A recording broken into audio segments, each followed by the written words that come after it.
Hello and welcome to History and Film. I'm Rich Simmons. Today we return to a film we first discussed back in episode 4, D.W. Griffith's Intolerance from 1916. I won't completely rehash it, but it tells 4 parallel stories from different points in history, each dealing somehow with the fallout from intolerance of some kind. We saw the fall of Babylon in 539 BCE and the crucifixion of Jesus Christ, which I believe I mentioned in conjunction with the last temptation of Christ. Today we're talking about the segments of Intolerance set in Paris in 1572. The title cards tell us that Paris is a hotbed of intolerance. We see Catherine de Medici and her son Charles IX, King of France. Catherine is intolerant of the Huguenots, the Protestants. We meet Admiral Coligny, a leader of the Huguenot party. Catherine likes him, but hates his religion, and he feels the same about her. The king's sister, Marguerite of Valois, is engaged to Henry of Navarre, a Huguenot. The idea here is to make a big royal match to help heal the rift between the Catholics and the Huguenots.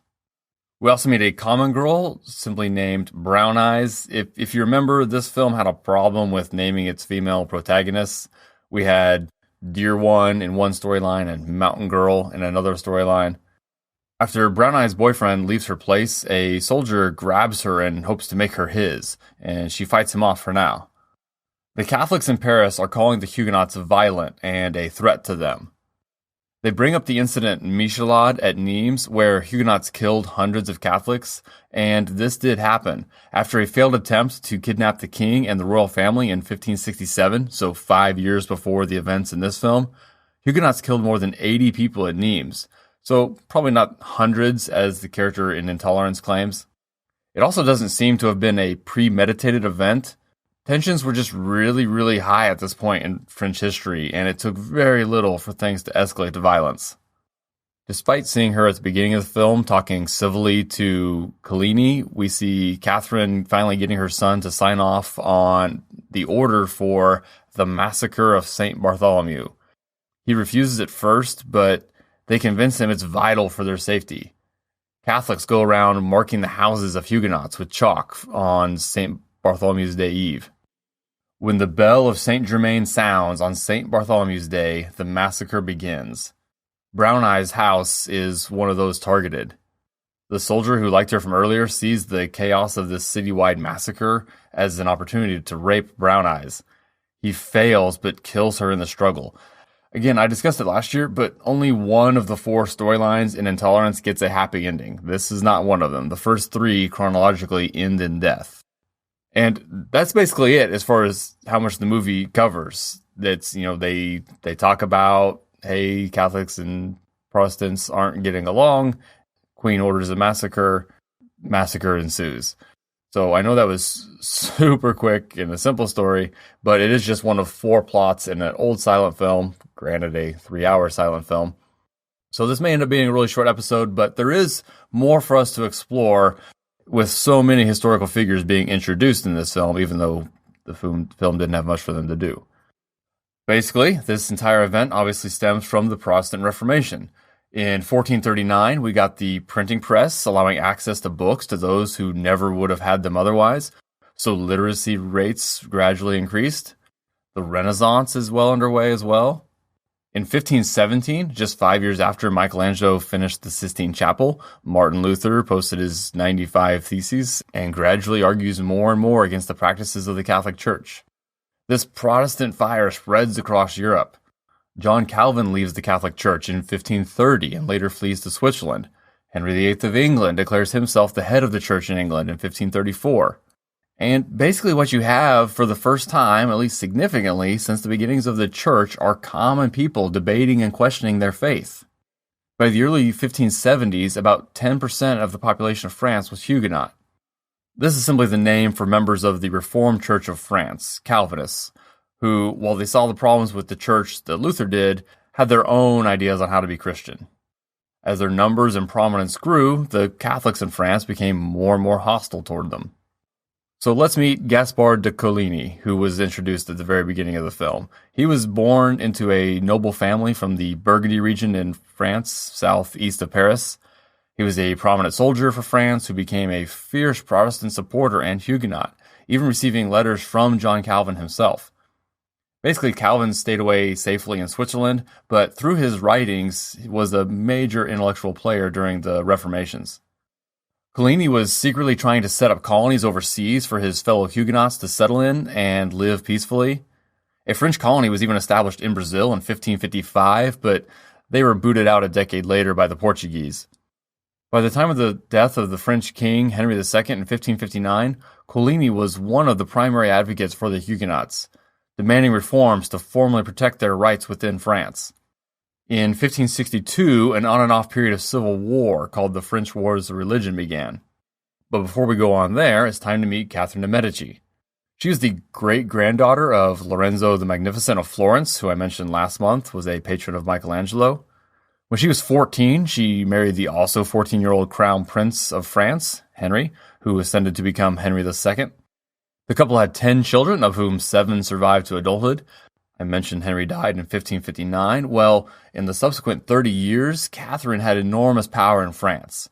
3 of her sons ruled in succession, but none of them were particularly strong rulers. First was the unhealthy 15-year-old Francis II, who died after just a year and a half on the throne. He was followed by Charles IX, who was just 10 when he inherited the throne from his brother. His mother was officially regent for the first few years of his reign and continued to have extensive influence over her son. Catherine seemed to never really understand the Protestant movement, but she initially advised placating them. But her frustration with them grew as it did with Catholics throughout the country. In August of 1570, a peace treaty was signed between the two sides. Charles IX signed on behalf of the Catholics, and Colini signed on behalf of the Huguenots. One of the chief negotiators was Jeanne d'Albret, the Queen of Navarre. Navarre was an independent kingdom on the border of France and Spain. It's now part of Spain. Its capital city is Pamplona, where the running of the bulls takes place today. Anyway, as an additional part of the treaty, a marriage was arranged between the daughter of Catherine de' Medici, Margaret of Valois, the sister of Charles IX, and d'Albret's son, Henry of Navarre. And these were all the characters we met at the beginning of Intolerance. So, basically, now that you have the backstory, I want to get into the details of the massacre itself. Following the treaty, Colini was able to return to court and quickly became a friend and advisor of King Charles IX, much to the chagrin of his mother. Hence the polite coldness we saw between them in the beginning of the film. Emboldened by the treaty and the wedding, Huguenots flocked to Paris in August of 1572 for the celebration, but tensions were still high. The Pope and many traditional Catholics did not accept this marriage. It also didn't help that food prices had recently gone up following a bad harvest, yet no expense was being spared for this royal wedding. The wedding was on August 18th and was apparently uneventful enough, but 4 days later there was an attempted assassination of Colini. He survived, but bullets ripped a finger off of his right hand and shattered his left elbow. To this day, it's unknown if the would-be assassin acted alone or was hired by important people. King Charles visited Colini during his recovery and even sent his own doctor to treat him. Catholics in the city were fearful of a retaliation. Everything then just happened quickly, though. Just a day after the attempt on Colini's life, and despite the king's show of support for his friend, Charles signed off on the plan to kill Protestant leaders, including Colini. The popular story is that the signal was the ringing of the bells of the Church of Saint Germain, as mentioned in the movie, and this is on the eve of St. Bartholomew's Day. Colini was dragged from his bed, killed, and thrown out a window. The massacre was on. From a coordinated attack on Huguenot leaders by the king's Swiss guard, it became a mob of commoners killing any Huguenots they could find. Despite the king's attempt to rein in the carnage, the killing lasted for 3 days in Paris and even longer in other parts of the country. Even in October, Huguenots were being killed in other cities throughout France. It took on all different forms. In some cities it was carried out by soldiers, in others it was mob-led. They all easily pretended they were carrying out orders from the crown. This led to mass conversions to Catholicism. People would rather live than stick to their new Protestantism. Just a few days after the initial massacre in Paris, Charles officially declared it was done on his order to protect threats against the crown. Henry of Navarre, the king's new brother-in-law, was spared by converting to Catholicism, but as soon as he was safely away from the city, he renounced his conversion. Official death counts are impossible to calculate and range from 5,000 to 30,000 killed across all of France. Pope Gregory XIII, yes, the same Gregory whose calendar we use today, initially called the massacre an act of divine retribution, and was believed that Colini was a threat to Christendom itself. As details of the chaotic nature of the events came out, though, the church distanced itself officially from celebrating it. And I guess even Ivan the Terrible at the time wrote a letter about how awful the incident was. The Alexander Dumas novel Queen Margot deals with this same event, and Queen Margot is a nickname for Margaret or Marguerite of Valois. I read it 13 years ago, so I really don't have much more insight to offer there. It does cast Catherine de Medici as the villain plotting the massacre. And again, she was incredibly powerful. The reigns of her three sons have been called the Age of Catherine de Medici in France. 2 years after the massacre, King Charles died of tuberculosis and was succeeded by his brother Henry III.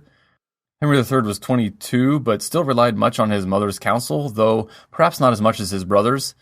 He was assassinated 15 years later by a Catholic who likely thought the king wasn't doing enough to quell the Huguenots. Indeed, even the Pope praised the assassin, and the idea of making him a saint was discussed. Catherine had died less than a year before her son, and none of her sons had sons of their own. So amidst these French wars of religion, the Protestant Henry of Navarre, Margaret's husband, the couple married days before the massacre, became King Henry IV of France, and the first king of the House of Bourbon. And this wasn't because his wife was a sister of the previous three kings, though that helps. This Henry himself was a distant descendant of the French king Louis IX from 300 years earlier. After 4 years on the throne, he ultimately converted to Catholicism, again, to actually begin to have some control over the majority Catholic country. But now basically everyone hated him. The Catholics considered him a usurper still, and the Protestants felt he was a traitor now. Like his predecessor, he was assassinated as well in 1610, and retroactively remembered, however, as Good King Henry for being an overall nice guy who was legitimately concerned for the welfare of the French people. He was succeeded by his son, Louis XIII, who we'll get to next month when discussing the Three Musketeers. So I got a little beyond the timeline of our movie there, but I wanted to follow through on the characters we met. And I'll get into our elsewheres in the world at this time next week, as our next tale takes place at the same time as this one. Henry III will make a cameo as we head to Venice, where we'll dive into the decadent life of a real-life courtesan in 1998's Dangerous Beauty.